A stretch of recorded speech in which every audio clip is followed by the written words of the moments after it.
Nasa hot seat si House Deputy Majority Leader at Oriental Mindoro 1st District Representative Arnan Panaligan matapos idawit ni Senator Panfilo Lacson sa mga flood control projects sa kanyang distrito.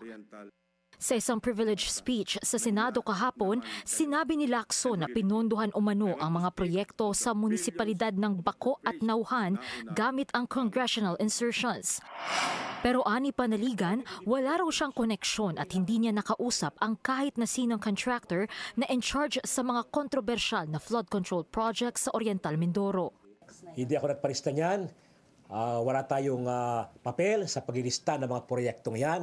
Sabi ko nga, ang tunay na sistema dyan ay dumarating sa Kongreso ang NEP, nakalista na ang mga flood control projects na yan, kung saang lugar at kung anong amount. At ang tinuturo ngayon ni Panaligan, at ang implementor niyan ay walang iba kundi ang Regional Office ng DPWH. paliwanag niya, wala raw papel ang mga kongresista sa paggawa ng Program of Works dahil exclusive authority daw ito ng DPWH.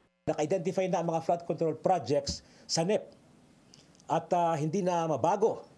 One time ako yung nag-attempt na nag-propose na baguhin, ilipas sa ibang bayan na binabaharin, pero ang sabi ay hindi pwede naming baguhin na yan. No? Kasi identified na yan ng DPWH. Pinakita rin ni Panaligan sa media ang kopya ng kanyang liham sa DPWH. July 2024 niya ito'y pinadala sa tanggapan ni DPWH Secretary Manuel Bonoan. Para kay Panaligan, hindi naman katakataka kung pupondohan ang flood control project sa Oriental Mindoro dahil bahain naman talaga ang probinsya. Pero nararapat daw questionin at punahin kung substandard ang mga proyekto. In the sense na nasira, ay pwede natin sabihin na anomalous nga. Kasi nasira ang mga proyektong yan. Kaya pwede sabihin anomalous. Hindi po questionable yung naglagay ng pondo sa flood control kasi kailangan namin yan. Ang questionable yung implementation ng DPWH kasi may nasira.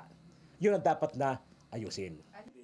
Handa raw makipagpulong si Panaligan kay Lacson para linawin ang mga issue laban sa kanya dahil anya, unfair naman daw ang biglaang pagkakaugnay niya sa issue.